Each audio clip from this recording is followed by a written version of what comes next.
Cumuler plusieurs métiers était impensable il y a une quinzaine d'années. On parlait à peine de slashers, de slashers, ces personnes, vous savez, qui cumulent plusieurs métiers par nécessité économique ou par passion. Je vous renvoie d'ailleurs à la vidéo que j'ai réalisée avant le Covid, intitulée « Demain, tous slashers ». Pourquoi est-ce que je précise que j'ai réalisé cette vidéo avant le Covid ?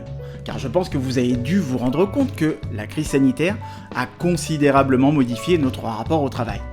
Beaucoup de personnes pensent de plus en plus à cumuler plusieurs métiers pour ne pas ressentir à nouveau ce sentiment de vulnérabilité vis-à-vis de leurs conditions de salariés et vécu d'ailleurs pendant les confinements et les périodes de chômage partiel à répétition.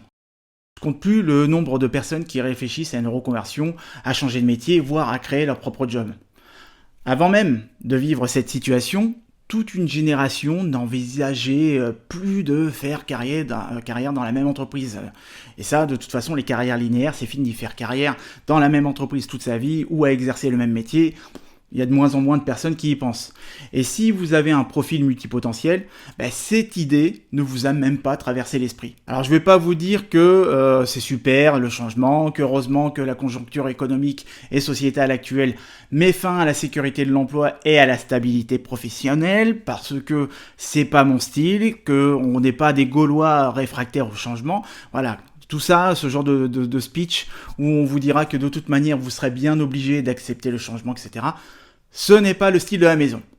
On laisse ce genre d'idée pour les partisans de l'ubérisation et de la précarité. Et vous n'avez pas besoin d'entendre ça. Il est vrai que les carrières linéaires vont se faire de plus en plus rares. Entre l'envie de ne pas mettre ses œufs dans le même panier pour anticiper de futures crises, ou de ne pas dépendre du même patron, que d'un seul patron d'ailleurs, et puis aussi le besoin de changer de métier pour ne plus se retrouver l'otage d'un environnement de travail toxique, voire d'un manager toxique qui joue les petits chefs contrôlants. Et puis, le besoin de nouveauté, d'apprendre, d'évoluer, de diversité, de certains profils d'ailleurs qui, comme les multipotentiels, tout ça, ça les amènera à changer régulièrement. Plus tous les changements organisationnels, structurels, économiques, etc. qui vont venir plus tard. Avec tout ça, il est fort probable que le modèle professionnel futur amènera les gens à cumuler plusieurs métiers par choix, par envie, par nécessité économique, etc. Même si se reconvertir professionnellement est un cheminement qui amène son lot d'émotions fortes où notre énergie joue aux montagnes russes, on va être de plus en plus amené à devoir se reconvertir une fois, deux fois, trois fois, quatre fois, cinq fois, peut-être voire même plus. Et se reconvertir, ça peut prendre du temps. C'est pas forcément compliqué et difficile à condition de se poser les bonnes questions. Mais voilà, ça, personne ne vous l'a appris. Personne ne vous a appris à vous orienter, l'école ne l'a pas fait. Et quand vous êtes dans le monde professionnel, on se repose exactement les mêmes questions. Tout le monde se demande alors, comment faire ? Alors que la première question à se poser, c'est quoi faire ? Si vous saviez déjà quoi faire, vous ne seriez pas là à regarder cette vidéo. La reconversion peut s'assimiler à une démarche entrepreneuriale, avec une attitude spécifique à adopter et une méthode étape par étape pour réussir sa reconversion professionnelle. Si vous savez quoi faire déjà, puis comment vous y prendre avec la garantie de toujours réussir votre orientation, la reconversion vous semblera familière, même voire plutôt simple et moins anxiogène. Et ça, ça ne sera plus source de problèmes ou de stress. Et ce qui est bien, c'est que les recruteurs fermés d'esprit, qui ont l'habitude de recruter des gens qui leur ressemblent, vont bien devoir s'aligner à ce qui va arriver dans plusieurs années. Alors, pourquoi vous devriez vous préparer à cumuler plusieurs métiers ? Eh bien, voici 3 raisons que je vous donne tout de suite maintenant. La première raison est de préserver son employabilité. J'en suis revenu de la prophétie auto-réalisatrice sur l'évolution technologique qui va faire qu'on sera tous au chômage à cause de l'intelligence artificielle, etc., de l'ubérisation.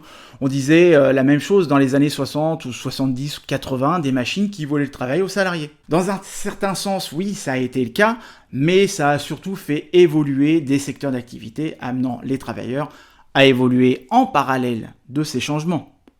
De toute manière, on ne peut pas faire de généralité, mais ce qui est aussi possible, c'est que l'intelligence artificielle pourrait être plus créatrice que destructrice d'emplois.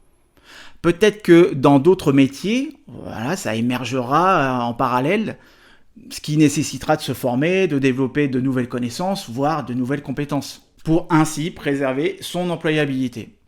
Je prends l'exemple du métier de comptable, où l'intelligence artificielle s'est invitée dans les tâches quotidiennes. Elle leur a permis de s'alléger de certaines tâches. L'intelligence artificielle fait, on va dire, réalise une certaine tâche qui peut être chronophage et le comptable vérifie derrière si tout est correct. Ce qui peut peut-être aussi lui permettre de se concentrer sur d'autres tâches à forte valeur ajoutée, nécessitant un petit peu plus de relationnel ou d'humain. On peut donc se demander si l'intelligence artificielle fera disparaître ce métier ou le faire évoluer. C'est pas parce qu'il y a le pilotage automatique qu'on n'a plus besoin de pilote. On peut faire toutes les hypothèses que l'on veut de toute façon, mais plutôt que de se retrouver un jour au pied du mur, mieux vaut anticiper et développer de nouvelles compétences en parallèle. Pour peut-être avoir une autre activité en parallèle de son job et cumuler plusieurs métiers. Pour développer des compétences, il y a les formations certifiantes, finançables avec votre CPF ou par votre employeur si vous avez un boss sympa. Et pour développer vos connaissances, les contenus en ligne, les MOOC, les livres, etc., ça, on les présente plus. Donc on n'a plus d'excuses pour ne plus maintenir son employabilité. Le deuxième point, c'est la sécurité financière. Pendant la crise sanitaire, beaucoup de personnes ont perdu leur job, suspendu leur activité ou ont été dans l'impossibilité de l'exercer dans de bonnes conditions. Ce qui a amené certaines personnes à faire ce que je craignais voir arriver un jour, malheureusement, c'est de perdre son job pour devenir livreur Amazon. Dans ce genre de cas, on pourrait se dire que cumuler plusieurs métiers est une absurdité, qu'il faut être jeune, sans enfant, etc.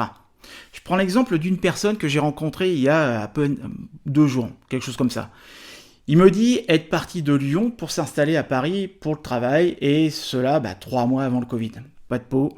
Il travaille dans l'événementiel, résultat, plus d'événements, plus de travail, il se met à prendre un boulot d'ailleurs alimentaire de livreur pour pouvoir joindre les deux bouts.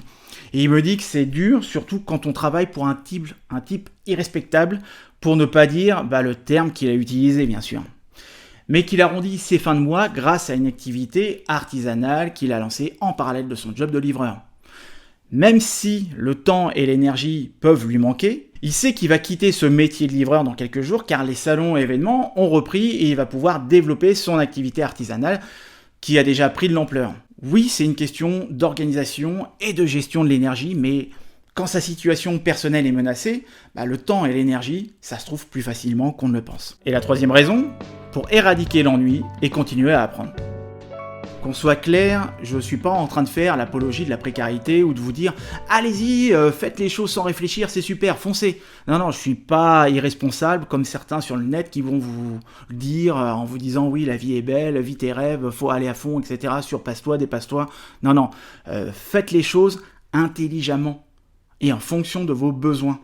Car ce qu'il y a à prendre en compte par-dessus tout, c'est avant de vouloir cumuler d'ailleurs plusieurs métiers, c'est cette notion de besoin. J'en parle souvent dans les vidéos, je fais souvent référence à la pyramide de Maslow, mais au-delà de ça, il y a d'autres besoins qui sont vraiment spécifiques à votre personne. Vos besoins évoluent en même temps que votre personne. Vous n'avez pas les mêmes besoins qu'il y a 2, 5 ans, 10 ans. Le besoin de sécurité que vous aviez au moment où vous êtes rentré sur le marché du travail n'est peut-être plus source d'épanouissement comme aujourd'hui. Ce qui vous épanouissait il fut un temps ne vous épanouit plus, peut-être plus d'ailleurs aujourd'hui.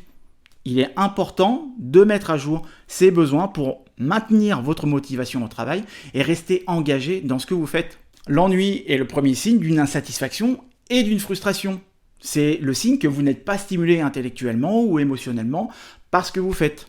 Et certes, je suis catégorique sur le sujet, mais si vous n'apprenez plus et que vous ne vous sentez plus du tout utile dans ce que vous faites, vous n'avez plus du tout de raison, vous n'avez plus aucune raison de rester là où vous êtes. Si ? Ah ouais, le salaire. À vous de voir. Entre le confort, mais l'ennui, ou l'épanouissement professionnel et personnel.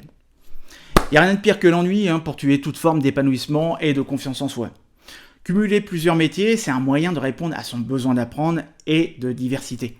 Donc, si la routine est votre pire ennemi et que vous vous ennuyez rapidement dans un job, cumuler plusieurs emplois peut être une alternative à explorer. Bref, pour conclure, j'ai conscience que tout le monde n'adhérera pas à cette idée de cumuler plusieurs métiers. Tout comme nos ancêtres ne devaient pas adhérer à cette idée d'être monotâche ou mono-emploi ou mono-employeur. Gardez en tête que si vous décidez de cumuler plusieurs métiers, faites-le par envie. Par opportunité de pouvoir lancer un side project qui vous tient vraiment à cœur. Mais aussi pour vous orienter vers une sécurité financière qui convient à votre style de vie. La période est instable, alors autant ne pas mettre ses œufs dans le même panier. Et cela vous permettra aussi de préserver votre employabilité. Et puis qui sait, votre deuxième projet professionnel pourrait très bien vous permettre de vous y consacrer totalement et de claquer la porte de sortie au nez de votre manager. N'est-ce pas là une belle motivation pour se lancer ? Comme d'habitude, je vous invite à vous rendre directement soit sur le groupe Je me sauve, donc vous tapez directement Je me sauve sur Facebook pour rejoindre la communauté, ou soit vous rendre directement sur mon site en tapant oserbriller.com, la rubrique séance découverte, et puis exposez-moi votre projet, votre envie de changement, et puis moi je me ferai un plaisir de vous répondre. D'ici là, prenez soin de vous, profitez-en et osez briller dans votre vie.